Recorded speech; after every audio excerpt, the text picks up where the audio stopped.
दोस्तों हम लोग पढ़ चुके थे जैसा कि लुईस अल्हमा के बारे में, फ्रांस की क्रांति के बारे में। ये है पार्ट 3 फ्रांस की क्रांति का, क्लास 9 का, जो कि हम लोग बीपीएससी टीचर के लिए पढ़ रहे हैं। पार्ट 3 लुईस अल्हमा के बारे में हम लोग पढ़े थे कि लुईस अल्हमा जो था, अमेरिका को युद्ध में सहायता किया था, जिसके कारण उसे 10 अरब लिवरे का कर्ज हो गया था।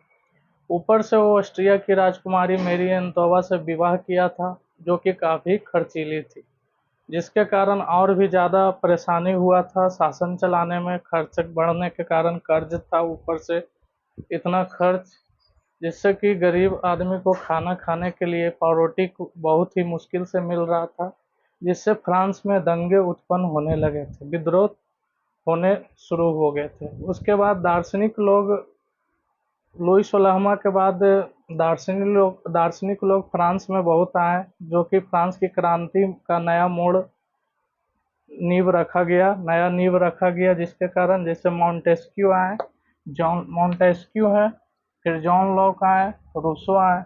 मॉन्टेस्क्यू ने अपने मॉन्टेस्क्यू जो थे, जो अपने बुक में अपने जो पुस्तक लिखे थे, द स्पिरिट ऑफ लव पुस्तक लिखे थे। उसके बाद मॉन्टेस्क्यू ने शक्ति पृथक्करण का सिद्धांत दिया था।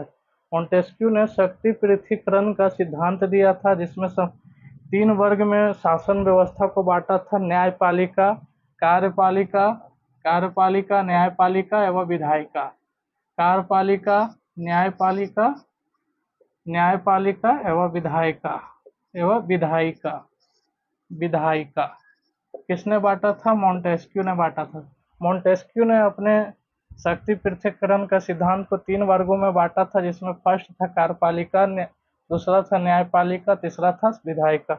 जिसके कारण कि फ्रांस की जनता को थोड़ा थोड़ा समझ में आने लगा था कि शासन व्यवस्था कैसा होना चाहिए फ्रांस में। इन्होंने अपने पुस्तक फिर लिखा, द स्पिरिट ऑफ लॉ पुस्तक लिखे। उसके बाद राजा का दैवीय शक्ति का खंडन किया। जो पादरी लोग कहते थे राजा के बारे में कि जो राजा है, सब राजा का ही शब्द सर्वोपरि है, उसके बारे में जब जब मॉन्टेस्क्यू ने अपने पुस्तक में राजा के जो दैवीय वचन जो होते थे उसके बारे में जब खंडन किया, तो फ्रांस में विद्रोह उत्पन्न होने लगे।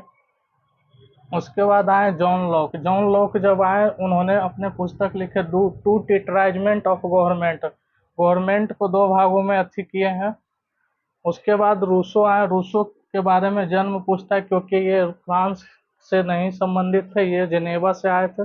जन्म इनका 1712 में जेनेवा में हुआ था। फ्रांस की क्रांति के समय फ्रांस आए थे। ऐसा माना जाता है कि फ्रांस के लोग कहते थे कि ऐसा माना जाता था कि फ्रांस की क्रांति का ही कुछ लोग कहते थे कि रूसो नहीं होता तो फ्रांसीसी क्रांति नहीं होता। इन्होंने अपनी पुस्तक लिखी, डिस्कवरेज ऑफ इनइक्वालिटी। फिर से एक बार रिपीट करते हैं, मॉन्टेस्क्यू का पुस्तक है द स्पिरिट ऑफ लॉ। इन्होंने शक्ति पृथक्करण को सिद्धांत दिया, जिसमें समाज को 3 वर्गों में बांटा था।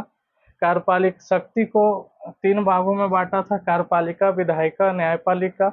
उसके बाद जॉन लॉक आए थे, जो टू टिट्राइजमेंट ऑफ गवर्नमेंट का पुस्तक लिखे थे। फिर रूसो आया, रूसो ने डिस्कवरेज ऑफ इनइक्वालिटी नामक पुस्तक लिखे। उसके बाद देखिए 1715 में जो है जनसंख्या था 2.3 करोड़, लेकिन 1789 ईस्वी जब आया, जब फ्रांस की क्रांति शुरू हुई थी, उस टाइम 2.8 करोड़ जनसंख्या फ्रांस की लगभग हो चुकी थी, जिससे कि आबादी बढ़ने के साथ साथ फ्रांस में खाना का भी संकट बहुत ही बड़ा मंडराने लगा था, जिसके कारण विद्रोह का स्वरूप यहाँ से उत्पन्न होने लगा था। अब आगे देखिए, 2 तरह का कर लगाया करते थे फ्रांस की जनता पर, जिसमें कि तृतीय स्टेट की ही जनता पर लगाया जाता था। पहला कर था टाइल, प्रत्यक्ष कर था। उसके बाद दूसरा था धार्मिक कर, जो टाइट नामक धार्मिक कर लेते थे, पादरी लोग लेते थे। चर्च के पादरी लोग जो होते थे, वो टाइट नामक धार्मिक कर लिया करते थे। किससे लेते थे? तो सर्वसाधारण जनता से, तृतीय स्टेट की जनता से। उसके बाद देखिए, संस्था उस टाइम हुआ करती थी। एक तो पार्लमा नामक संस्था हुआ करता था, एक तो स्टेट जनरल। पार्लमा में सिर्फ राजा लोग ही बैठ सकते थे, राजा लोग ही बैठते थे। राजा लोग जो बैठते थे उसको क्या कहा जाता था, पार्लमा। लेकिन स्टेट जनरल में तीनों लोग भाग, स्टेट जनरल में सभी लोग बैठते थे, जैसे सर्वसाधारण लोग ये सब बैठते थे। स्टेट जनरल राजा भी बैठता था, और सर्वसाधारण लोग भी बैठता था, और फिर सामंत एवं कुलीन, जिसमें सभा बुलाया जाता था कर को बढ़ाने के लिए लेकर।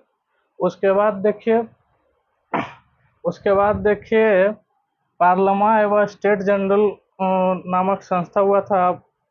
अब दोस्तों यहाँ तक हम कंप्लीट करवा चुके हैं, फिर से रिवाइज करते हैं। देखिए मॉन्टेस्क्यू शक्ति पृथक्करण का सिद्धांत दिया था। इन्होंने तीन वर्ग में बांटा